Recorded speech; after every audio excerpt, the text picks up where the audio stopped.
नमस्कार मित्रों, धर्म मीमांसा में आप सबका स्वागत है।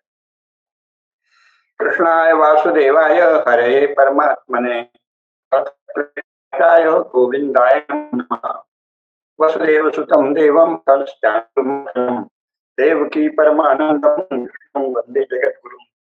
वागर्ताविव संपृक्तौ वागर्तौ प्रत्यये जगतः पितरौ वंदे पार्वती परमेश्वरौ। भवानी शंकरौ वंदे श्रद्धा विश्वास रूपिणौ याभ्यां विना न पश्यन्ति सिद्धा स्वान्तस्तमीश्वरम्। ओम नमः शिवाय। ओम नमो भगवते वासुदेवाय। मित्रों, आज हम लोग साहित्य पर विमर्श के क्रम में अगली कड़ी में चर्चा कर रहे हैं कि प्रगतिवादी अपने को कहने वाले साहित्यिक विचार अथवा उस विचार को अपने को मानने वाला कहने वाले समुदाय ने साहित्य की क्या दुर्गति की और भारतवर्ष में इसकी विशेष दुर्गति हुई। इसकी चर्चा का उद्देश्य कोई पापों के पाप का उद्घाटन नहीं है, क्योंकि ये तो हमारे देश में ही घटित हुआ, हम सबकी भाषा के साथ घटित हुआ।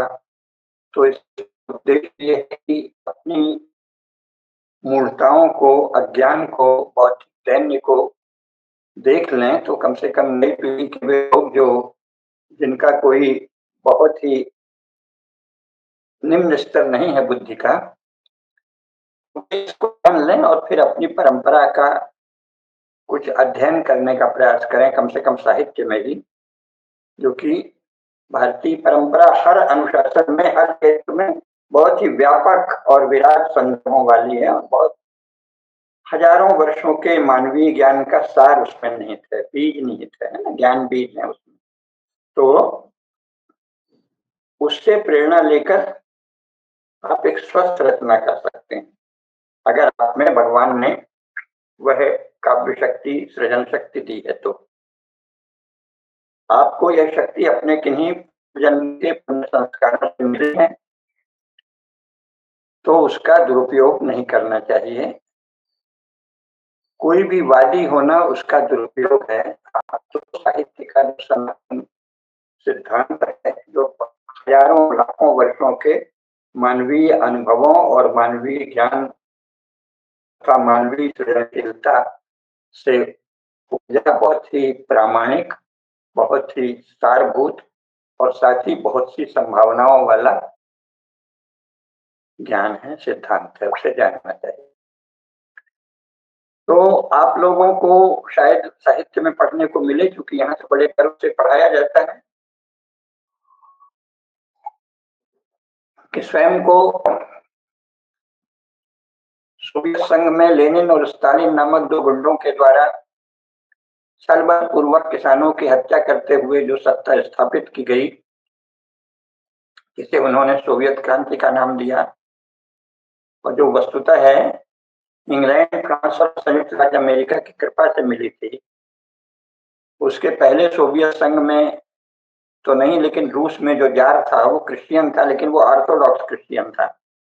तो कैथोलिक और प्रोटेस्टेंट दोनों ही, प्रोटेस्टेंट उससे बहुत चिढ़ते थे, वो रूस को कैथोलिक बनाना चाहते थे और प्रोटेस्टेंट बनाना चाहते थे, दोनों के अलग अलग मत थे। तो विशेषकर जो प्रोटेस्टेंट इंग्लैंड है और प्रोटेस्टेंट अमेरिका है, वो चाहता था कि रूस में भी उसके ढंग की क्रांति हो। और जर्मनी के विरुद्ध जब उनको लगा कि हम तो बहुत बुरी तरह पराजित हो जाएंगे, तो जिसने भी साथ दिया उसमें से जो बार्गेनिंग करना जानता था उसने ठीक से बार्गेनिंग की। भारत में गांधी जी और जवाहरलाल नेहरू ने भी अंग्रेजों का बहुत साथ दिया, लेकिन उन्होंने पर्सनल बार्गेनिंग की अपने लाभ के लिए, और वो लाभ बहुत बड़ा नहीं था, जो महत्वाकांक्षी नहीं था, बहुत छोटा सा था। गांधी जी का तो शायद बड़ा था कि हमारे शिष्य लोग आए शासन में, लेकिन वो आए तो नहीं।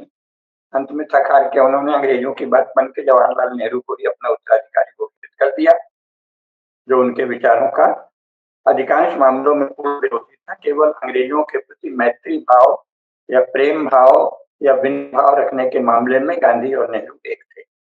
अन्य विषयों में गांधी और नेहरू के विचारों में भयंकर टकराव। तो नेहरू ने तो अपने लिए बड़ी चीज शर्त में मांग ली कि सत्ता मांग ली, जो कि वो उसके लायक नहीं थे, और उनको बड़ी चीज मिल गई। उनकी हैसियत से, योग्यता से, सामर्थ्य से, योगदान से, तप से, पुण्य से कई गुना अधिक था। तो ये पिछले जन्मों का कोई पुण्य प्रताप था। हमारे यहाँ तरह तरह के लोग प्रधानमंत्री होते हैं, हम विगत 80 वर्षों में देख रहे हैं। तो उसमें ज्यादातर लोग पिछले जन्मों के पुण्य के कारण ही प्रधानमंत्री होते हैं। इस जन्म में उन्होंने कोई ऐसा विशेष ज्ञान अर्जित किया है राजनीति शास्त्र का, भारत का, भारत के समाज का, ऐसा दिखता नहीं। इस समय सबसे अधिक ज्ञान जिसने अर्जित किया है वो तो नरेंद्र मोदी जी ही हैं, जो वर्तमान प्रधानमंत्री हैं। लेकिन उन्होंने भारतीय समाज का संपर्क करके व्यापक उसके समूहों के विषय में बहुत जानकारी प्रत्यक्ष प्राप्त की है, लेकिन अध्ययन वाली जानकारी उनको भी कुछ भी नहीं है, बहुत मोटी मोटी जानकारी है। तो लेकिन ये जो आधुनिक यूरो क्रिश्चियन पॉलिटिक्स है, इसमें बौद्धिक योग्यता की विशेष जरूरत नहीं होती, उस बौद्धिक योग्यता की जिसको पढ़ाई लिखाई, अध्ययन, मनन, चिंतन से के पर्याय के रूप में बताते हैं।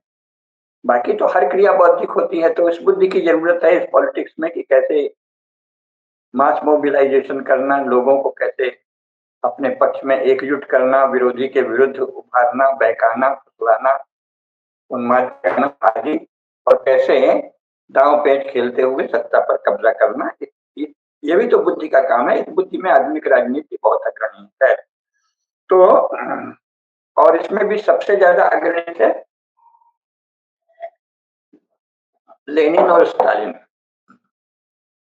जिन्होंने भयंकर झूठ, छल, विश्वासघात करते हुए सोवियत संघ में किसानों को दगा देकर सत्ता हथियाई और किसानों की हत्याएं शुरू कर दी।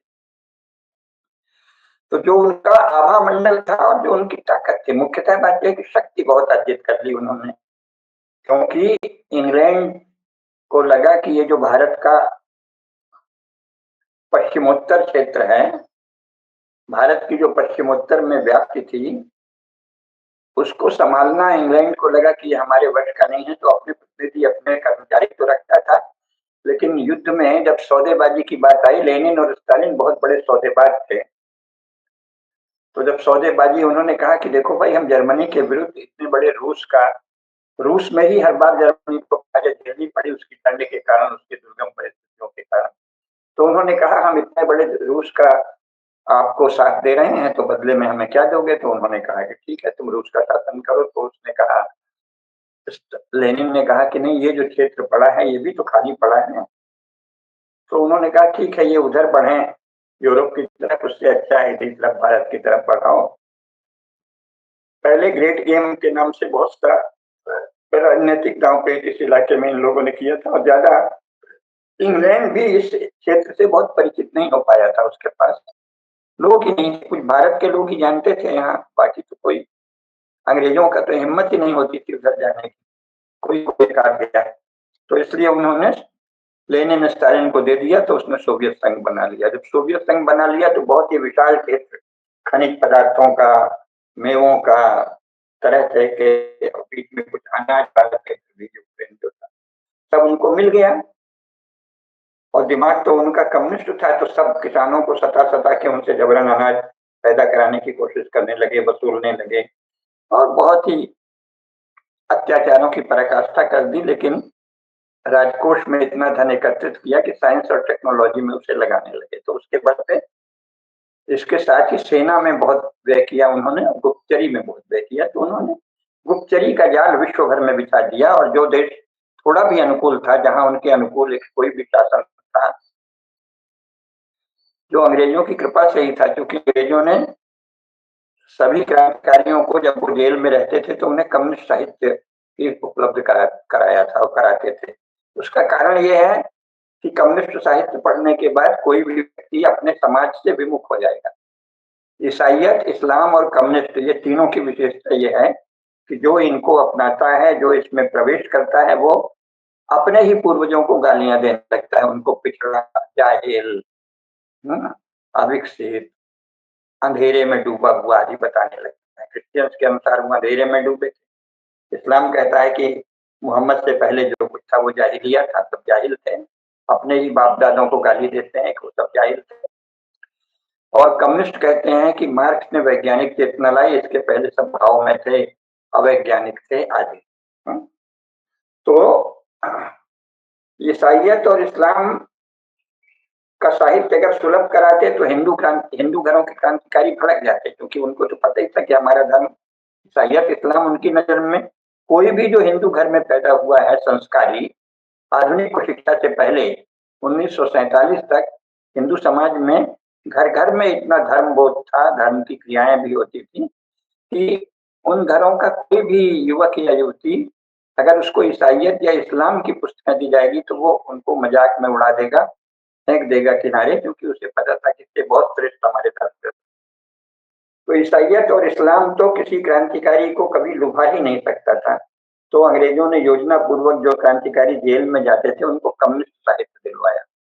कम्युनिस्ट साहित्य लफारी से बहुत भरा हुआ था, मानवता का और खासतौर से अंग्रेजी में उसका अनुवाद है।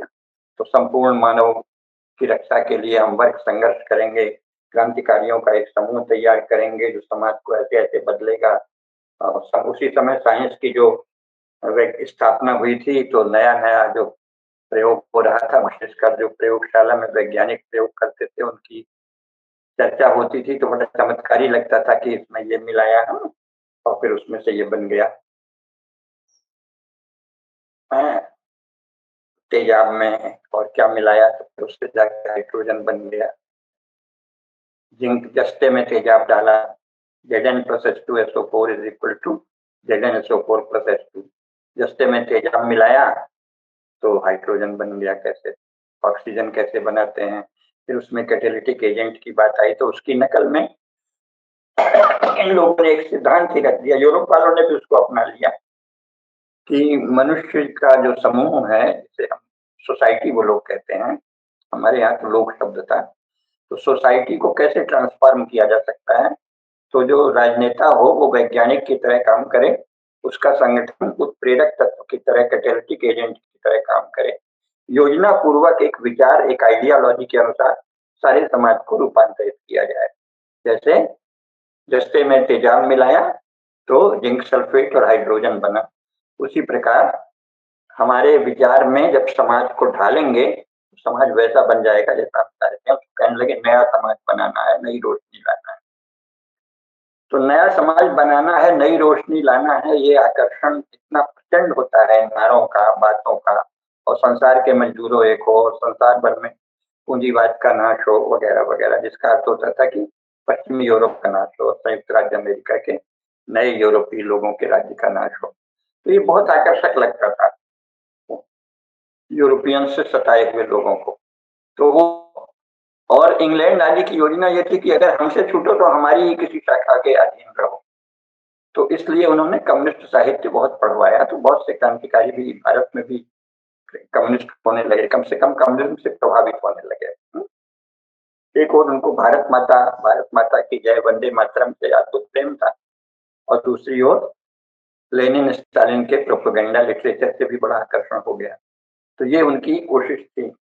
तो इसीलिए 1900 माने जब अंग्रेजों को हम भगाने में सफल नहीं हुए थे, तब से ही यहाँ भी कम्युनिस्ट पार्टी की स्थापना ताशकंद में हुई।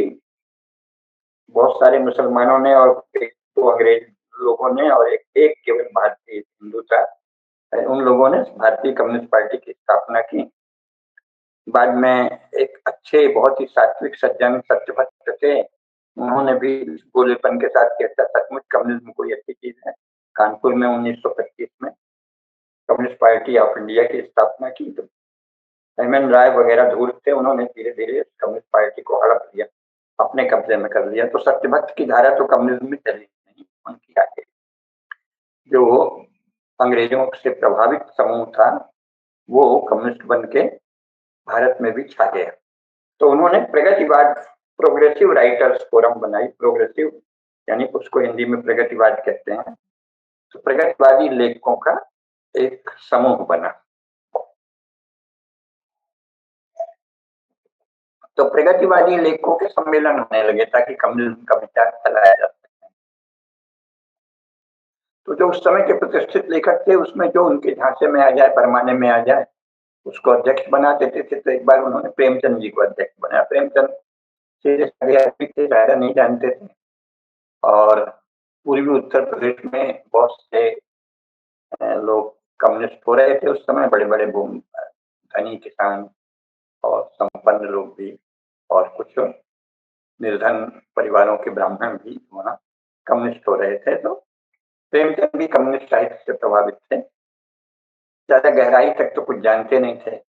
भारत के 90% कम्युनिस्ट लेखक शुरू में कम्युनिज्म के प्रति कोई अच्छा विचार समझ के आकर्षित हुए।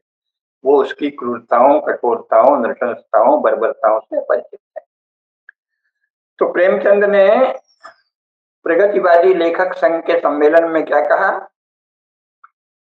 यहाँ से अपना साहित्य का मूल विषय शुरू होता है। उन्होंने कहा, साहित्य राजनीति के आगे चलने वाली मशाल है। अब इसको भारत में कम्युनिस्ट लोग और जो हिंदी विभागों के कम्युनिस्ट अध्यापक हैं और जो मूर्ख गैर कम्युनिस्ट भी हैं, वो सब बड़ा दोहराते हैं। हाँ हाँ हाँ, क्या चीज कही, राजनीति के आगे चलने वाली मशाल है साहित्य। वाह! यानी जीवन की वास्तविकता को न देख के केवल कल्पना में जीना, इसको कवित्व मान लिया गया और इसको बाद में विचार भी मान लिया गया। हमारे यहाँ तो कवि के लिए जो शास्त्र वर्णन है कि उनको किन किन विद्याओं का ज्ञान होना चाहिए, वो तो विशाल है। उन्हें लगभग सभी प्रमुख विद्याओं का ज्ञान होना चाहिए। इसके साथ व्याकरण और छंद का बहुत गहरा ज्ञान होना चाहिए, शब्द की परंपरा का ज्ञान होना चाहिए। आप जिस भाषा में रचना कर रहे हैं उसकी शब्द संपदा का पूरा ज्ञान हो, उसकी सूक्ष्मताओं का, बारीकियों का, अर्थक छवियों का ज्ञान हो कि इस शब्द की पर्याय भी है तो इसका ये अर्थ भेद है ना। तो ऐसी सूक्ष्म अर्थक छवियां भी आप जाने, इन सबका ज्ञान आवश्यक होता था सर्जक के लिए, कवि के लिए, लेखक के लिए। और ऐसे ही हमारे लगातार बड़े बड़े बहुत ही अध्ययनशील और लोक में सम्मानित, पूजित, पंडित कवि होते रहे हैं। तो क्योंकि वो बड़े विद्वान भी होते थे और ऊपर से उनमें कवित्व शक्ति, प्रतिभा होती थी, तो समाज हमारा आकर्षित होता था। तो कवियों का एक आभा मंडल पिंडी समाज में सबसे अधिक है आज भी। आप देखिए कि गोस्वामी तुलसीदास अभी भी हिंदी क्षेत्र के मानस को बड़ी सीमा तक निर्धारित करते हैं। और मौसम के बारे में, तिथियों के बारे में जो कहावतें कवि लोग बना देते हैं, वो जन जन में प्रचलित होती थी पहले, अब तो कम हो रहे हैं जब से कुछ आ गई है। जवाहरलाल नेहरू के समय से भारतीय ज्ञान परंपरा को नष्ट करने का सुनियोजित प्रयास हुआ। तो धीरे धीरे, कहते हैं ना कि हाथी कितना भी दुबला हो तो पड़वा से तो बड़ा ही होगा। तो भारतीय लोक परंपरा, ज्ञान परंपरा पर कितना भी प्रहार किया गया, फिर भी अभी उसका बहुत प्रभाव है भारत में। तो कवियों का जो आभा मंडल था, कवियों के प्रति समाज में, लोक में जो आदर था, सम्मान था, उसका लाभ उठाते हुए नए लगभग अनपढ़ और पार्टियों के नारेबाजी करने वाले लोग अब लेखक होने लगे। प्रतिभा तो उनमें होती थी, उसी एक जीवन का पक्ष सुंदरता से चित्रित करना, पर वो चित्रित ऐसे करने लगे जिससे कि लोगों में अपने समाज के प्रति घृणा, क्रोध और क्षोभ पैदा हो। उसकी छोटी से छोटी विसंगति को कई गुना बढ़ा के और कंट्रास्ट करके दिखाया जाए, और कम्युनिस्ट पार्टी और कम्युनिस्ट विचारों के प्रति आकर्षण पैदा हो। ये प्रगतिवादी लेखक संघ का घोषित लक्ष्य था। क्योंकि समाज को बदलना है और नया समाज बनाना है, तो पुराना समाज नष्ट करना है, पुराने समाज की निंदा करनी है, उसके दोषी दोष बताना है। नई संस्थाएं जो उससे भी अधिक दोषपूर्ण होंगी या उन्हीं आधारों पर होंगी लेकिन रूप दूसरा होगा, उनकी महिमा गानी। तो ये शुरू हुआ। तो पहले साहित्य तो राजनीति के आगे चलने वाली मशाल है और इसका गायन अभी तक हो रहा है। अभी भी देखा, प्रेमचंद ने कहा था साहित्य राजनीति के आगे चलने वाली मशाल है। तो मैंने कहा अच्छा, तो पहले तो आप ये बताइए कि हिंदी क्षेत्र में अभी तो बिहार का चुनाव चल रहा है, चलिए यहाँ से लीजिए, बिहार का चुनाव चल रहा है और आपको जो हमारे श्रोता हैं, दर्शक हैं, जो भी कह लीजिए, सहभागी हैं, पार्टिसिपेंट हैं, ऑडियंस है, उसमें से कुछ लोगों को पता होगा, कुछ को ये नहीं पता होगा कि हिंदी में जितनी भी पत्र पत्रिकाएं कभी भी निकलती हैं, उसके सबसे ज्यादा पाठक बिहार में होते हैं। दिनमान जैसी पत्रिका जो चालू किस्म के अखबारों से हट करती है और उसके साधारण पाठक जो अमर उजाला या अन्य के पाठक होते हैं, वो दिनमान के पाठक नहीं हो पाते थे। पंजाब केसरी के पाठक तो बिल्कुल नहीं होते थे, अमर उजाला तो हो भी जाते थे। तो ऐसी पत्रिका बिहार में सबसे ज्यादा बिकती। कोई भी अच्छे साहित्य की स्तरीय पत्रिका निकलेगी वो बिहार में सबसे ज्यादा बिकेगी। तो इसका अर्थ है कि बिहार साहित्य रस से भली भांति परिचित, साहित्य रस का आस्वादन करने वाले सहृदय समाज से भरपूर समाज है। तो बिहार साहित्य के प्रति सर्वाधिक जागृत संवेदनशील समाज है। वहां इस समय चुनाव हो रहे हैं। चुनाव में बड़े बड़े नेता हर पार्टी के जा रहे हैं। उसमें से कितने नेता हिंदी साहित्यकारों को जानते हैं या उनकी बात करते हैं? कौन सा? साहित्य राजनीति के सामने चलने वाली मशाल है ना। आजकल जितने साहित्यकार हैं जिनको मैं जानता हूँ हिंदी क्षेत्र के, तो सभी चर्चित या प्रमुख साहित्यकारों को मैं अच्छी तरह जानता हूँ। मराठी, बांग्ला, गुजराती और संस्कृत के भी कवियों को जानता हूँ। एकदम उड़ीसा या उधर तेलुगु आदि के, तमिल के, मलयालम के, उनके कवियों को बहुत कम है कि जो प्रसिद्ध है उन्हीं को जानते हैं, ज्यादा नहीं जानते। कर्नाटक के, कन्नड़। लेकिन हिंदी क्षेत्र के और मराठी, बांग्ला, गुजराती भाषाओं के कवियों को बड़ी संख्या में जानते हैं। हिंदी के तो सभी प्रमुख साहित्यकारों को मैं जानता ही हूँ, क्योंकि एक सहृदय हूँ, पाठक हूँ। तो ऐसे तो कोई भी, शायद ही ऐसा कोई कवि हो जो राजनेताओं के बारे में न जानता हो। अपने प्रिय राजनेताओं को तो ज्यादा ही जानता है, बल्कि उनसे मिलता है, जुलता है, अच्छे संबंध रखते हैं। तो साहित्यकार राजनेताओं को जानता है, ये तो प्रमाण मिलता है। लेकिन राजनेता बड़ी संख्या में साहित्य को जानते हैं। कोई अपवाद होगा थोड़ा सा, अटल बिहारी वाजपेयी जैसा, वो तो अलग बात है। अन्यथा कितने राजनेता साहित्य को जानते हैं, साहित्यकारों को जानते हैं? हिंदी क्षेत्र के राजनेता हिंदी साहित्यकारों को पढ़ते हों और उनसे प्रेरणा लेते हों, ये तो कहीं नहीं दिखता, कहीं भी नहीं दिखता। उनकी प्रशंसा कर देंगे, उससे राजनेता की प्रशंसा साहित्यकार का गद हो जाता है। और राजनेता अगर शासन में है तो शासन ने जिम्मा ले लिया है कला, साहित्य, संस्कृति सबको अनुशासित करने का, और सरकारी खजाने से, जो कि जनता के टैक्स से संचित भारत का राजकोष है या प्रदेशों का राजकोष है, उससे कुछ इनाम, विराम, प्रतिष्ठा, पुरस्कार बांटने का। तो इसलिए साहित्यकार तो राजनेताओं के चक्कर लगाते हैं, सबके सब नहीं, लेकिन कुछ, और अफसरों और नेताओं की कृपा चाहते हैं जिससे उनको सम्मान मिल जाए, पुरस्कार मिल जाए, फिर उससे प्रकाशक उनकी रचनाएं छाप देगा तो ज्यादा बिकेगी, आदि आदि एक पूरा तंत्र है, वो अलग बात है। मूल बात यह है कि लगभग सभी साहित्यकार, अपवाद प्रतिभाओं को छोड़कर सभी साहित्यकार राजनेताओं को तो खूब जानते हैं, उनसे प्रेरणा लेते हैं या उनसे सलाह करते हैं या उनसे मिलते जुलते हैं और उनका आदर करते हैं। पर राजनेता साहित्य से मार्गदर्शन देते हों, साहित्यकारों को पढ़ते हों, तो 2% भी नहीं। किसी ने कह दिया कि मंत्री जी को बता दिया, प्रधानमंत्री, मुख्यमंत्री को बता दिया कि इनकी प्रशंसा कर दीजिए, कभी बड़े फोन कर देंगे, बात कर देंगे, जाने पर मिल लेंगे आदत से, वो अलग बात है।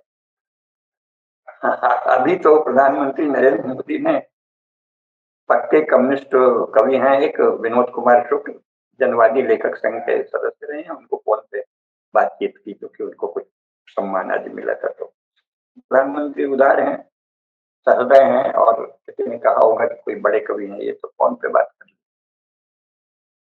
हालाँकि उसमें भी वो विषयांतर हो जाएगा, लेकिन ऐसे भी कवि हैं जो जिनकी कविता समझ में भी आती है, अच्छी कविता है, कहीं देशभक्ति की है, देश प्रेम की है, राष्ट्रभक्ति की है, भारतीय संस्कृति के पक्ष की है, भारत हिंदू धर्म के पक्ष की है।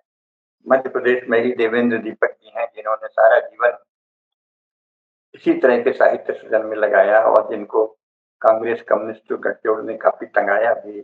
कांग्रेस शासन में जिनको बार बार टंगाया गया, इधर उधर भेजा गया जब वो कॉलेज में थे। ऐसे बहुत से हैं, हरि जोशी हैं, व्यंग हैं, इनको जैसा चाहिए वैसा सम्मान उस समय तो नहीं मिला, अपनी प्रतिभा के बल पर मिला, प्रशासन के स्तर पर नहीं मिला।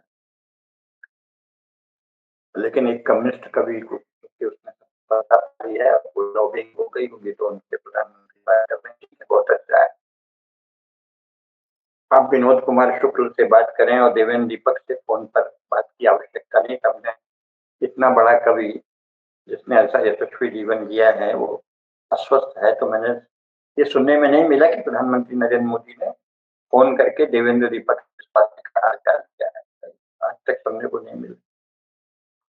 लेकिन विनोद कुमार शुक्ल से प्रधानमंत्री से बात की, ठीक है, किसी भी करें, कभी से किया तो, लेकिन वो अलग बात है। लेकिन प्रधानमंत्री या मुख्यमंत्री या केंद्रीय मंत्री या राज्य के मंत्री साहित्यकारों से प्रेरणा लेते हैं, इससे कोई नहीं कहेगा, और जो कहेगा उससे लोग पागल समझेंगे। तो कौन सी मशाल है?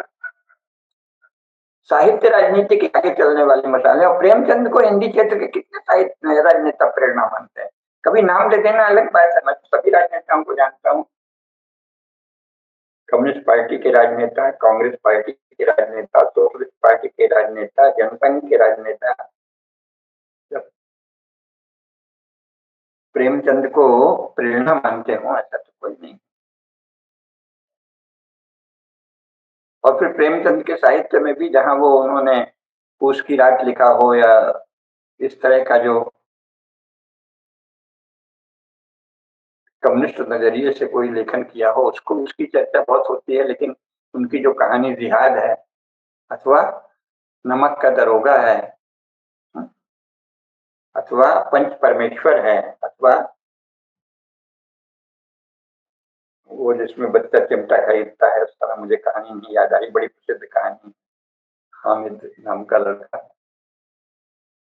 तो ऐसी कहानी बहुत कम पढ़ी, खासतौर से पंच परमेश्वर का क्या अर्थ निकलेगा। कम से कम एक ऐसी परंपरा है जहां लोग न्याय के आसन पर बैठकर कदापि झूठ नहीं बोलते। एक ऐसे समय में उसी समाज में आज सुप्रीम कोर्ट के जज भी खुलेआम पक्षपात करते और झूठ का पक्ष लेते दिखते हैं, उसको छूट देते दिखते हैं। इसी देश में अभी प्रेमचंद के समय तक ये परंपरा थी कि अगर किसी को पंच परमेश्वर कह के पे विराज बैठाल दिया गया है तो गांव जवार का, छोटी जगह का भी व्यक्ति कभी झूठ नहीं बोलता था कि अब तो मैं पंच परमेश्वर हूं तो इस समय झूठ नहीं बोलूंगा। ऐसी महान परंपरा थी। ये भारत में कितने नेताओं को याद है? मैंने तो किसी के भाषण में नहीं सुनी, किसी भी नेता के मुंह से हमने आज तक ये भाषण नहीं सुना, जवाहरलाल का प्रश्न ही नहीं,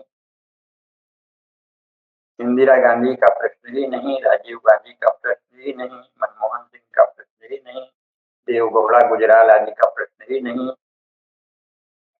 अटल बिहारी वाजपेयी और नरेंद्र मोदी ने भी आज तक किसी भाषण में प्रेमचंद की पंच परमेश्वर की अवधारणा को राजनीतिक रूप से समझा के ये बताया हो कि देखो हमारे यहाँ पंच परमेश्वर जैसी महान संस्था थी, महान परंपरा थी, जिसमें साधारण व्यक्ति भी उस जगह बैठकर झूठ नहीं बोल पाता था।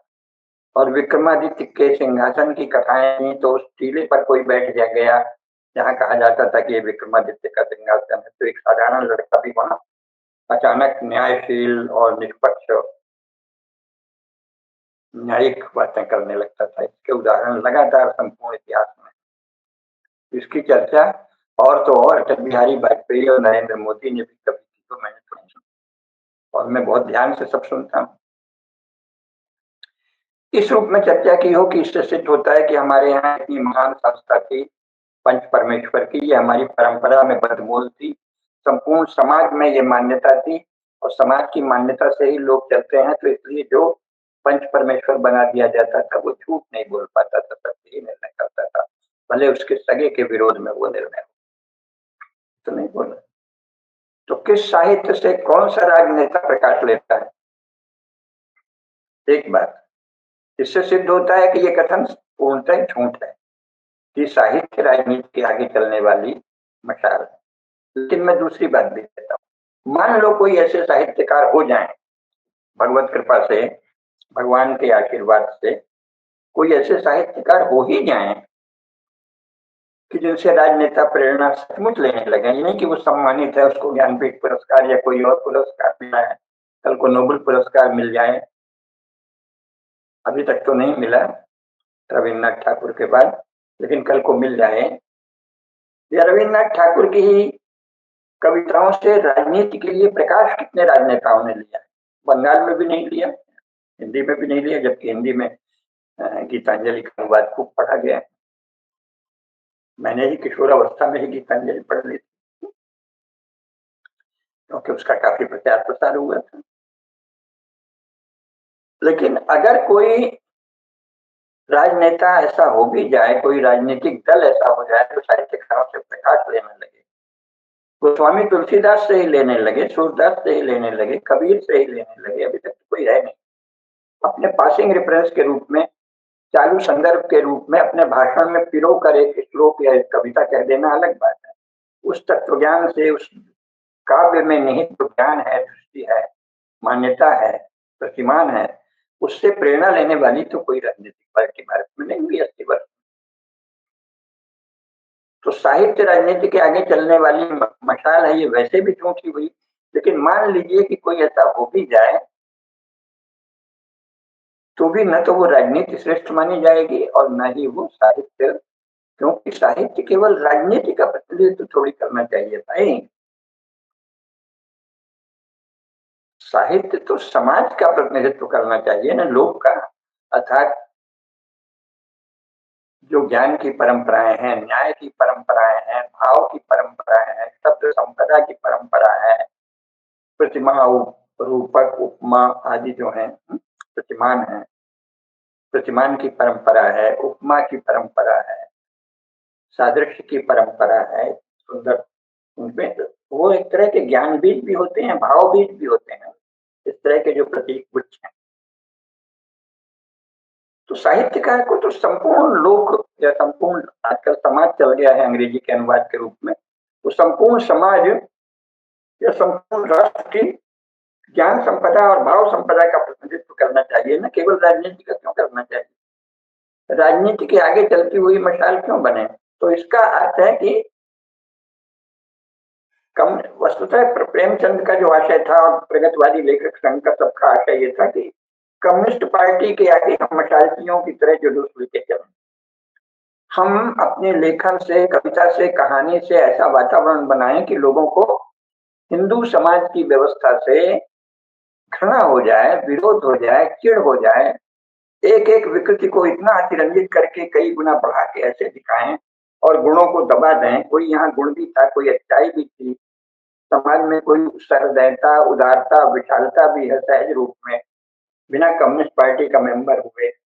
हालांकि कोई कम्युनिस्ट पार्टी में आज तक हमने सहृदयता, उदारता नहीं देखी, पर सिद्धांत रूप में वो कहते हैं तो चलिए, लेकिन उसके बिना भी कोई हो जाए समाज में,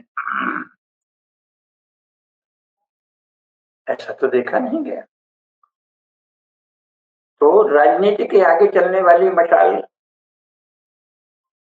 से अगर ये अर्थ है कि साहित्य का प्रकाश राजनीति को मार्गदर्शन करेगा, तो ये प्रत्यक्षतः झूठ है। जो प्रत्यक्ष का क्या और प्रमाण चाहिए, ये प्रत्यक्षतः झूठ है। तो फिर अगर दूसरा आशय था जो था, हम जानते हैं कि भाई कम्युनिस्ट पार्टी का पथ प्रशस्त करना, सारा प्रगतिवादी साहित्य इसलिए लिखा गया कि कम्युनिस्ट पार्टी के पक्ष में वातावरण बने। ये अलग बात है कि हिंदी क्षेत्र का जो लोग है, जो जनगण है, वो चूंकि भारतीय ज्ञान परंपरा और भाव परंपरा से हजारों वर्षों से पोषित हैं, पुष्ट हैं, तो यहाँ तो कम्युनिस्ट पार्टी लोकप्रिय नहीं हुई, दिल्ली में नहीं हुई, हरियाणा में नहीं हुई, उत्तर प्रदेश में नहीं हुई, मध्य प्रदेश में नहीं हुई, छत्तीसगढ़ में उस समय तो नहीं हुई। अब अगर हो रही है तो दूसरे कारणों से कहीं कहीं थोड़ी बहुत भी हो रही है, बंगाल केरल जहाँ भी हुई, राजनीति से हुई, साहित्य के कारण तो कोई कम्युनिज्म की ओर आकर्षित नहीं हुआ, है ना, व्यापक जंगल नहीं आकर्षित हुआ। बड़े वोट इसलिए मिल रहे हों कि कम्युनिस्ट साहित्यकारों ने कुछ कम्युनिस्ट लेखन किया है, उससे वातावरण बना है, ऐसा तो नहीं है। इतनी मेहनत करने के बावजूद कम्युनिस्ट साहित्य जो अपने को जो जनवाद प्रगतिवाद आदि आदि कहते हैं, ऐसा साहित्य हिंदी क्षेत्र में तो जनमत को बिल्कुल प्रभावित नहीं कर पाया आज तक। तो ये तो कम्युनिस्ट पार्टी के लिए मशालची का काम जो करने का भाव प्रेमचंद के उस कथन में है, वो भी तो सफल नहीं हुआ। तो इसका मतलब कि ठीक है वो सफल नहीं हुए तो वो असफलता तो राजनेताओं की है, लेकिन हमने मशालची का काम खूब किया कि मतलब जो उनमें आभा नहीं भी है, प्रभा मंडल नहीं भी है, वो मशाल की रोशनी में लगे कि वाह वाह पीछे जो आ रहा है जुलूस बहुत बड़ा है, बहुत शक्तिशाली। तो साहित्य को राजनीति का मशालची बना दिया, प्रगतिवादी जनवादी आदि नामों से साहित्य को राजनीति का मशालची बना दिया, और अब हो सकता है राष्ट्रवाद के नाम से भी यही हो जाए। तो साहित्य का यही काम है क्या, राजनीति के मशालची बनना, राजनीतिक दलों या राजनीतिक विचारों या राजनीतिक कार्यकर्ताओं या राजनीतिक भावों को महिमा मंडित करना। और समाज के बाकी पक्ष, क्या केवल राजनीति ही समाज में होती है? और इतना इतना ज्ञान, ये सूक्ष्म ज्ञान, ये व्यवहारिक ज्ञान, ये तथ्यात्मक ज्ञान भी जब से प्रगतिवाद जनवाद आदि का दौर चला है, किसी भी साहित्यकार ने नहीं दिया कि भाई राजनीतिक पार्टी अलग है, राजनीति अलग है।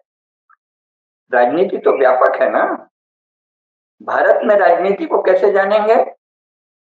संसद है, विधानसभा है, तो प्रशासन तंत्र है, और विधिपालिका है, जुडिशियरी, सब मिलकर राजनीति है ना।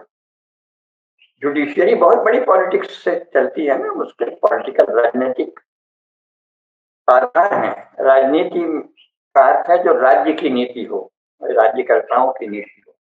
और राज्य के तीन अंग हैं, विधायिका, कार्यपालिका और विधिपालिका, जुडिशियरी जिसे न्यायपालिका बात करते हैं, न्याय से कोई लेना देना नहीं है उसका। तो ये राजनीति है ना। विधिपालिका या जुडिशियरी को समझना, प्रशासन को समझना, आईएएस आईपीएस की क्या भूमिका है, वो क्या करते हैं समाज में, उनको इतनी शक्ति क्यों दी गई है, किस काम के लिए दी गई है, उस शक्ति का क्या उपयोग करते हैं, इस पे कौन सा साहित्य है चिंतन परक। तो प्रशासन तंत्र को नहीं समझना, आईएएस आईपीएस को नहीं समझना, सेना में क्या ज्ञान दिया जा रहा है, किसका प्रतिनिधित्व कर रहे हैं, किस परंपरा का स्मरण कर रहे हैं, क्या केवल अंग्रेजों के समय से ही अपनी निरंतरता देख रहे हैं, ये सब बातें तो किसी साहित्यकार ने नहीं उठाई। और ये जो जुडिशियरी है, एक संसार के कौन से कानून भारत में कब से वो जो जिन ये अंग्रेजी के कानून कैसे बने हैं, आप तो क्या, चलो दूसरे हिंदी में भी ला दिए, लेकिन क्या कानून है, ये धारा क्या बला होती, 302 420, क्या मतलब है इसका? इसका कोई मखौल तक नहीं उठाया किसी राजनेता ने। मानव जीवन में न्याय की दृष्टि से इन संख्याओं को प्रतीक बना देने का क्या अर्थ है? धारा 302, धारा 317, धारा 120, धारा 420, क्या भला है? क्यों होना चाहिए भाई? सीधे कहो ना, ये राजद्रोह, अश्लीलता, हिंसा, जो हमारे यहाँ इसमें चाणक्य का इतना बड़ा अर्थशास्त्र है, कम से कम 100 बहुत ही महत्वपूर्ण राजनीतिक ग्रंथ हैं, राजनीतिक शास्त्री, जिनका उल्लेख हमने अपनी पुस्तकों में किया है। स्वयं महाभारत एक महान राजनीतिक ग्रंथ है, वहां तो कहीं नहीं लिखा है 302 ऐसा होता है और 420 ऐसा होता है। ये आप क्या चला रहे हैं? ये क्या बकवास है, क्या ला बना है, क्या कानून बना है? ऐसा कैसा कानून है 117, 160, 17, 502? क्या तमाशा है? किसी साहित्यकार ने नहीं लिखा। तो राजनीति पर भी कोई साहित्यकार कुछ नहीं लिखता, वो पार्टियों पर लिखता है, ताकि पार्टी के नेता और उन नेताओं के द्वारा संरक्षित या उनके द्वारा पोषित या उनके द्वारा संचालित अफसर पसंद होकर कुछ दे दें। ये तो राजनीति को भी तो नहीं समझाता, राजनीति का अर्थ है जुडिशियरी, सेना, पुलिस, प्रशासन, राजस्व विभाग पूरा, आईएएस, आईपीएस, आर्मी के अधिकारी सभी राजनीति के अंग हैं। ये मत कहिए कि आर्मी को राजनीति से कुछ नहीं। आर्मी को राजनीतिक पार्टी से कोई मतलब नहीं, लेकिन राष्ट्र से मतलब है, और राष्ट्र में राजनीतिक गतिविधि ही तो है। आर्मी सिवाय राजनीतिक निर्णयों के और किससे संचालित होती है? आर्मी को ये छूट तो नहीं है कि वो सनातन धर्म के अनुसार निर्णय ले ले, राजनेता से होती है। तो किन नीतियों से सेना चलाई जा रही भारत में, उसकी नीति का आधार क्या है? किस आधार पर सेना के द्वारा विदित क्षेत्र को नेता छोड़ देता है? वो कौन सी मान्यता है जिसके अनुसार वीर से वीर सेना लपोचर से लपोचर नेता के सामने दब जाती है क्योंकि वो किसी पार्टी ऑफिस में है? ऐसा तो भारत में कोई परंपरा नहीं। मामूली किस्म के राजनेता, भ्रष्ट चरित्रहीन, जिन पे आरोप हो चरित्रहीनता के, भ्रष्टाचार के, अपने ही पार्टी के बड़े दिग्गजों की हत्या की, उनके निर्णय से सेना क्यों दब जाती? वो कौन सी राजनीति, उसके पीछे नियम क्या है? ये नहीं कि किसी घटना पर अभिलेख में, मैं घटना की बात नहीं कर रहा हूं। वो कौन से सिद्धांत हैं जो यहाँ वर्णित हैं, जिनके कारण भारत की वीर सेना भारत के कायर नेताओं की आज्ञा मानने को बाध्य है? ये किस देश का आदर्श है? भारत में तो ऐसा कोई आदर्श नहीं था। इन सब की चर्चा, और ये प्रशासक जो हैं, इनके पास ये शक्ति किस आधार पर आई, जो जनता के समक्ष बिल्कुल उत्तरदायी नहीं है, केवल शासकों के लिए उत्तरदायी है? और तो छोड़िए, लोक सेवक इन्हें क्यों कहा गया? लोक से तो इनका कोई मतलब नहीं, लोक शासक हैं। कलेक्टर लोक सेवक होता है क्या? उससे तो सब लोग मुंह देखते हैं, कलेक्टर साहब खुश हो जाएं। एक थाने जिसे है झूठे अभियोग में फंसा दे, देखा गया है सैकड़ों हजारों उदाहरण, हमारे अपने भी अनुभव। झूठे आरोप में फंसा दे और वास्तविक अपराधी को छोड़ दे, हमारे खुद के बहुत से अनुभव सबके हैं। इस पर चर्चा किस तरह कहानी में बता देंगे, इसके सैद्धांतिक वैचारिक पक्ष को कहां बता, ये कैसा प्रशासन है, किन आधारों पर ऐसा प्रशासन बना, उसको छोड़िए। मैंने कहा लोक सेवक इनको कैसे कहते हैं? पब्लिक सर्वेंट का हिंदी अनुवाद लोक सेवक कैसे होगा? पब्लिक के दो अर्थ होते हैं वहां, पब्लिक का जनता तो नहीं होता, राजन्य वर्ग है पब्लिक से अर्थ। और कोई भी सरकारी बड़ा अधिकारी लोक सेवक कैसे होता है? झूठी बात। राज सेवक होता है, उसको राज सेवक कहने में क्या दिक्कत है? उसको कम से कम एक सम्यक शब्द मिलता है, सही, उसके लिए सही शब्द का प्रयोग सही दृष्टि देता है, शब्द दृष्टि देता है। आपने गलत शब्द चलने दिया और उसको, ठीक है, सरकारों ने कर दिया, अफसरों ने कर दिया, साहित्यकारों ने कभी इसकी ओर ध्यान आकर्षित किया कि ये लोक सेवक नहीं है। कवि ही एक आखर बल साझा, शब्द जो है वही कवि का, लेखक का, सर्जक का बल है। शब्द लगातार झूठे चल रहे हैं। थियोलॉजी जैसी गंदी चीज को ब्रह्म विद्या लिख दिया और लोग चला रहे हैं। चर्च को गिरजाघर कैसे कह दिए? किस अपराधी ने कहा? कैसे आपने शब्दकोश में चर्च का गिरजाघर कहा? जगत जननी जगदम्बा का निवास जो है, उसके लिए शब्द है गिरजाघर। और चर्च जो एक बहुत ही संकीर्ण बुद्धि वाले पैशाचिक समुदाय का इकट्ठा होने का और वहां पैशाचिक मंत्रणाएं करने का स्थान है, चर्च को गिरजाघर कैसे कह देंगे? कौन सा चर्च जगदम्बा की बात करता है? वो तो जगदम्बा को फॉल्स गॉड कहता है। हर चर्च में भगवान राम को, भगवान कृष्ण को, सरस्वती माता को, जगदम्बा दुर्गा को, लक्ष्मी माता को फॉल्स गॉड कहा जाता है, उसको गिरजाघर कैसे कहती है? कवियों ने तो शब्द संपदा तक को सुरक्षित रखने की, लेखकों ने, साहित्यकारों ने कोई कोई इच्छा ही नहीं रखी, कोई प्रयास ही नहीं किया। तो आप राजनीति के आगे चलने वाली मशाल कैसे हो गए? तो इस तरह की बातों से पता चलता है कि अपने को ही ठग रहे हैं। वो ठीक है, कबीर ने कहा था कबीर आप ठगाइए और न ठगिए, कोई वो अध्यात्म के विषय में है, आध्यात्मिक दृष्टि है। संत महात्मा जो एकदम सन्यासी है उसके लिए है। समाज में थोड़ी आप अपने को ठगाना चाहिए, क्योंकि आप खुद को ठगते हैं तो आप समाज को भी तो उसका असर जाता है। तो हमारे साहित्यकारों ने स्वयं को ठगा। उन साहित्यकारों ने जो प्रगतिवादी, जनवादी या कोई भी वादी बन गए, अब कल को राष्ट्रवादी भी ये कर सकते हैं। एक महान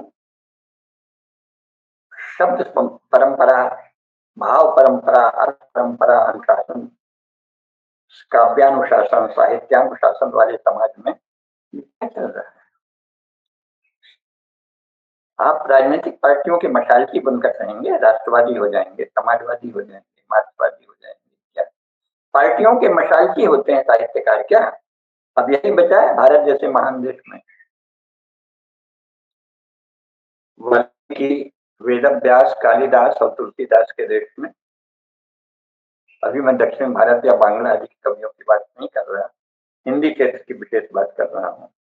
संस्कृत तो हिंदी का ही पूर्व, मतलब उसका आधार ही है। ये साहित्य राजनीति के आगे चलने वाली मसाल है कि राजनीतिक पार्टियों की मशालती हैं? क्या साहित्यकार राजनीतिक पार्टियों के मशालती हैं? कम से कम इस पर चिंतन कर लो भाई। तो ये नहीं चला, कैसा झूठ है। और उसके कारण क्या हुआ? उसके कारण स्थिति ये आई कि जो मनुष्य के शाश्वत भाव हैं, सार्वभौम भाव हैं, करुणा, क्रोध, प्रणय, श्रृंगार, हास्य, भय, जुगुप्सा, विस्मय, इनका साहित्य में चर्चा होती थी ना। स्थायी भाव जो है, फिर आलंबन है, उद्दीपन है, संचारी भाव है। तो मानव मात्र के लिए जो साहित्य चिंतन करता था कि मनुष्यों में ये भाव होते हैं, श्रृंगार है, हास्य है, करुणा है, भय है, जुगुप्सा है, विस्मय है, ऐसी महान महानतम परंपरा जो संपूर्ण विश्व के लिए साहित्य का मानदंड दे, ऐसी परंपरा छोड़ के क्या हुआ? जनवाद, प्रगतिवाद, अब शायद राष्ट्रवाद आ जाए, बस यही तुच्छ था। और इसके कारण अल्पजीवी पदावली, अचानक पदावली चलने लगी साहब। कुछ भी पदावलियां चली हैं, जनवादी, प्रगतिवादी, उनका क्या अर्थ है? वर्ग संघर्ष, वर्ग विरोध, क्या पात्रों की तरह बात, कौन सा संघर्ष करते हो भाई? यहाँ तक कि ज्यादातर साहित्यकार, पत्रकार और अब तो उनके प्रभाव से व्यक्ति भी कहने लगे बड़ा संघर्ष कर रहे हैं। मैंने जीवन में बहुत संघर्ष किया। भाई क्या संघर्ष किया पता नहीं चलता। खाने पीने के लिए, नौकरी के लिए कुछ प्रयास किया ना, तो जब मानव जीवन में आए हो तो करोगे ही संघर्ष, अति संघर्ष। नौकरी की कोशिश कर रहे हैं, बड़ा संघर्ष कर रहे हैं। फिर नौकरी में जा रहे हैं, आ रहे हैं, बड़ा संघर्ष कर रहे हैं। तो उसके बाद उन्होंने, उनके प्रभाव से पहले हमारी जो शील और ज्ञान और गंभीरता की साक्षात मूर्ति हमारी उत्कृष्ट स्त्रियां होती थी, नारियां होती थी, उनके बीच जो पढ़ी लिखी नई कुशिक्षा से ग्रस्त लड़कियां निकलने लगी, तो वो भी संघर्ष कर रहे हैं। क्या संघर्ष कर रहे हैं? मैं बहुत संघर्ष कर रही हूँ पति के विरुद्ध, क्योंकि अन्य पुरुषों से संबंध बनाना है, मुझे छूट मिलनी चाहिए, देह मेरी है, मेरा इस पर अधिकार है। कहाँ से लिया है ये पता ही नहीं। यूरोप में जहाँ क्रिश्चियनिटी ने स्त्री को पकड़ लिया था, तो वो भयंकर पैशाचिक कठोर नियंत्रण था स्त्रियों पे, उससे मुक्ति के लिए उन्होंने, बेचारियों ने, ये सब बातें कही कि मेरी देह मेरी। आप यहाँ भारतीय समाज में वो कह रही हैं केवल लंपटता के लिए या और किसी चीज के लिए, पता नहीं किस चीज के लिए, और कौन सा शोषण बता रही हैं, और स्वयं क्या कर रही हैं। कोई बोल दे तो आपस है, कानून ऐसे हो गए हैं कि कोई इस पे झूठा आरोप लगा दे, जाओ जेल में सड़ो। आसाराम बापू जैसा पवित्र संत कब से राजनेताओं की इच्छा से एक स्त्री से, लड़की से झूठा बयान दिलवा के जेल में डाल रखा है। सच्चरित्र लोगों को जेल में डाल दो, दुष्चरित्र लोगों को क्रांतिकारी कह दो, और स्त्रियों ने इस पे कोई मांग नहीं उठाई कि ये क्या कानून बन रहा है। कोई हमारी ओर देख रहा है, घूर रहा है, ये हम कहते हैं तो कोई भली स्त्री तो कहेगी नहीं, लाज से कर जाएगी, और लंपटा और दुष्ट स्त्री पैसा लेके किसी से किसी झूठे पे आरोप लगा देगी। इन कानूनों पर आपने कोई मांग की? स्त्री आंदोलन तो ये सब होता है नहीं है। तो स्त्री विमर्श, दलित विमर्श, नए नए शब्द जो नितांत अपरिचित हैं, और उसमें मुख्यमंत्री, राज्यपाल, राष्ट्रपति, उपराष्ट्रपति, मुख्य न्यायाधीश भी अगर आपकी जाति का है फिर भी आप दलित, काल्पनिक बातें, तो ये अल्पजीवी शब्द हो गए ना। उसका परिणाम क्या हुआ? उसका परिणाम बंगाल में तो सबसे ज्यादा ये सब चला था, तो वहां क्या हुआ, एक समय तो आंदोलन ही चल गया था, अब तो वातावरण बदल गया। नहीं तो घटिका कविता, दिन की कविता, यानी ऐसी कविता जो एक घड़ी काम आएगी, उसके बाद वो व्यर्थ हो जाएगी, एक दिन के काम आएगी, बाकायदे खुलेआम इस पे गर्व किया जाने लगा।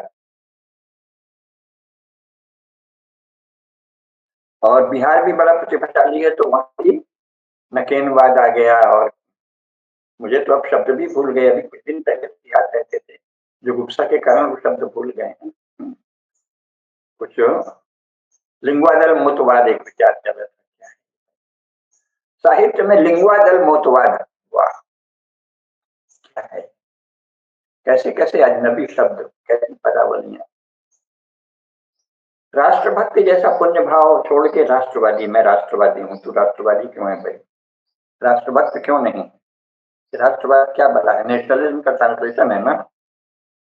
भारत की परंपरा में राष्ट्रवाद शब्द क्यों होना चाहिए? कोई साहित्यकारों को चिंता नहीं। अल्पजीवी पदावलियां, जो सनातन पदावली है, सार्वभौम मानव के हृदय, मन, बुद्धि को भली भांति देखने, जानने, लाखों वर्षों के अनुभवों से प्रौढ़ परिपक्व जो पदावली है, जो उसके मानव मन को अच्छी तरह व्यक्त करती है। इस समय ये भाव है, क्षोभ का है कि क्रोध का है कि हास्य का है कि प्रीत प्रणय का है, श्रृंगार भाव है कि हास्य भाव है कि करुण भाव है, कहाँ क्या भाव है, विस्मय का भाव है, जुगुप्सा है। इनसे सम्यक चित्रण होता है ना। इस समय इस रचना में, इस कथन में, इस भाव में, इस पात्र में, इस मनुष्य में ये भाव व्यक्त हो रहा है, सबके लिए सुगम है और विद्वानों के द्वारा सम्यक रूप से निरूपण के योग्य भी है। तो ये साहित्य है। सनातन पदावली, सार्वभौम पदावली वाले साहित्य संसार में अल्पजीवी पदावलियों की भरमार हो गई। प्रगतिवाद, जनवाद, लिंगवादल मोतवाद, राष्ट्रवाद, सत्यवादीवाद। नतीजा क्या है? वस्तुतः ये सब प्रतिपादन इतने क्षुद्र थे कि कविता को दुरूह बनाना पड़ा। ज्यादातर कविताएं लोगों की समझ में नहीं आती, लेकिन इसलिए कि वो पुरस्कृत हैं, सम्मानित हैं, अथवा किसी संगठन ने उनको उछाल दिया है, तो उनकी चर्चा होती है। मैंने जिसकी भी पूंछ उठाई मादा पाया है। क्या अर्थ होता है इसका? उसको बड़ा भारी जनवादी कवि कहा गया है, धूमिल को, जो एक सब प्रकार से निंदा के योग्य कथन है। जिसकी भी पूंछ उठाई मादा पाया है। क्या है? तुम कौन हो भाई? तुम शासक हो, तानाशाह हो, क्या हो तुम? तुमने किसके किसकी पूंछ उठाई है? तुम्हारी हैसियत है। और तुमको वहां यही देखने को बचा था कि नर है कि मादा? मादा से तुम्हारा क्या अर्थ है? कायर, दब्बू, क्या आशय है? ये स्त्री का अपमान नहीं है। और ये स्त्री विमर्श वाली लेखिकाओं ने किसी ने भी उसकी निंदा नहीं की। मैंने जिसकी भी पूंछ उठाई मादा पाया है, इसलिए कि वो कम्युनिस्ट कम्युनिस्ट कम्युनिस्ट पार्टी एक बहुत अच्छी, नाम नहीं लूंगा जानबूझ के, मारवाड़ी परिवार की लेखिका थी कोलकाता में। उन्होंने अपना सारा धन काफी लुटाया कम्युनिस्टों के लिए, और ऐसे बात करती थी जैसे पार्टी न हुई कोई ईश्वर हो गई। पार्टी ने ये निर्णय लिया है, तो मिली कई बड़ी देर तक पार्टी ऐसा सोचती है। पार्टी ने चुपचाप देखता रहा, मुस्कुराता रहा। मैंने कहा कि उनका नाम लेके, मैं नाम नहीं ले रहा हूँ, पर उनसे कहा सामने, क्योंकि मैं तो, ये सब लोग जानते हैं कि मैं सीधे ही बात करता हूँ। तो मैंने कहा कि ये तब से आप जो पार्टी पार्टी मुझसे कह रही हैं, ये पार्टी कौन है? सूर्य है, चंद्रमा है, भगवान है, देवता है? मुझे क्या पार्टी पार्टी बता रहे हैं? आपकी पार्टी को मैं टुकड़खोरों का झुंड मानता हूँ, आप उसका हमें बता रहे हैं। तो तिल मिला गए। टुकड़खोर कैसे कह रहे हैं? मैंने कहा सोवियत संघ के टुकड़खोर और चीन, कम्युनिस्ट चीन के टुकड़खोर और फिर कांग्रेसियों के टुकड़खोर, इसके सिवाय क्या है? आप तब से बात हो रही है लोग की, जन की, आप पार्टी पार्टी की ये लाइन है, पार्टी पार्टी। ऐसी कविताएं, चांद का मुंह टेढ़ा है क्या मतलब, लेकिन चूंकि संगठित हैं, प्रगतिशील आंदोलन से जुड़े हैं, हिंदी विभाग के अध्यापक भी कम्युनिस्ट हैं, समय का ये हालत कांग्रेस के राज में। विचित्र कथनों को, मुद्रा ब्रह्म राक्षस का वर्णन पढ़िए, सब पटांग, कोई पगला जैसे कुछ भी बोल रहा है, सब माधव माधव बोल, क्या बिहार और दुरूह की कविताएं। वह आदमी गर्म कोट पहनकर चला गया विचार की तरह। देखिए साहब, बहुत बड़े कवि हैं, क्या अर्थ है इस कविता का? अब कुछ अर्थ तो होगा ही, लेकिन जो आप कहते हैं कि संस्कृत में कोई बात बोले, हम जब, हमने तो बहुत बहुत लोगों के ही दबाव से, क्योंकि जैसा जनता है आज, लोग वातावरण बन गया, वैसे ही बोलेंगे। पहले हमारे भाषण जो होते थे वो तत्सम पदावली से भरपूर होते थे, प्राय लोग कहते थे कठिन है आपकी भाषा। आप तो बहुत ही संस्कृत में हिंदी बोलते हैं पंकज। अच्छा, और आपने तत्सम नहीं तद्भव शब्दों की भरमार कर दी, देशज शब्दों की भरमार कर दी, तो उससे क्या है? जो ये अबूझ, वह आदमी गर्म कोट पहनकर चला गया विचार की तरह, कितने लोग समझेंगे इसका अर्थ? मैंने बताइए। ये उन कवि महाराज की कविता है जिनसे प्रधानमंत्री फोन पे बात की है। क्या अर्थ है इस कविता का? मोदी जी जानते हैं क्या? बता दें। भाजपा का कोई नेता जानता है क्या, या नए लड़के जानते भी होंगे तो ऐसा क्या ये जनप्रिय अथवा व्यापक तथ्य को कहने वाला कोई कथन है क्या, और ये कविता है क्या? वह आदमी गर्म कोट पहनकर चला गया विचार की तरह, इस तरह से कविता को अबूझ और अल्पजीवी पदावलियां की भरमार कर दी गई। तो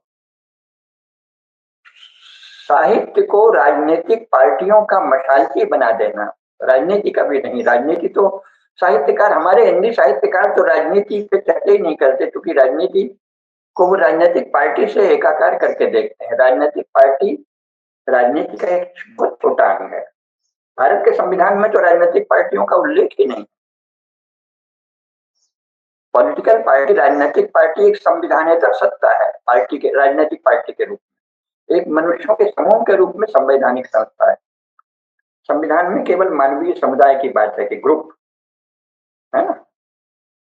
political party, ideology based political party नाम की कोई चीज भारत के संविधान में भी नहीं लिखी है। और संविधान भी तो भारत के लिए बहुत ही मामूली चीज है ना भाई, इतना विशाल देश, इसमें हजारों अर्थशास्त्र रहे हैं, राजनीति शास्त्र रहे हैं, और इस संविधान का यह हाल है कि इसकी तो तुक्का फजीहत कर दी कांग्रेस ने। 108, 110, 111 संशोधन हो गए हैं, चिगलियों पे चिगलियां लगी हैं, और गए गुजरे लोग इसको गीता और पता नहीं किस किस से कहते हैं। तो गीता में इतना संशोधन कर दोगे तो गीता कोई नहीं पढ़ेगा। सनातन धर्म के लोग तो उसे छुएंगे भी नहीं। तो जो मूल गीता है, हजारों साल से जिसको बार बार यथावत पढ़ा जा रहा है, उसी गीता को गीता है। आपके संविधान में तो 80 साल में 80 जोड़े 120, लगभग 120 से थोड़े ही कम संशोधन कर दिए, आप उसको गीता कह रहे हैं। और फिर उसको जान भी नहीं रहे कि संविधान में क्या लिखा है, कोई साहित्यकार पता नहीं है, कोई अपवाद होगा। और जुडिशियरी किन सिद्धांतों से चल रही है, आईएएस और आईपीएस किन सिद्धांतों से चल रहे हैं, पार्टियां किन सिद्धांतों से चल रही हैं, क्यों चल रही हैं, उनको क्या समस्या है, भारत की जनता से इन पार्टियों का कितना रिश्ता है, व्यापक जो विशाल प्रवाह है ज्ञान का, भावना का, विचार का, वो क्यों नहीं है राजनीतिक लोगों के भीतर प्रतिबिंबित।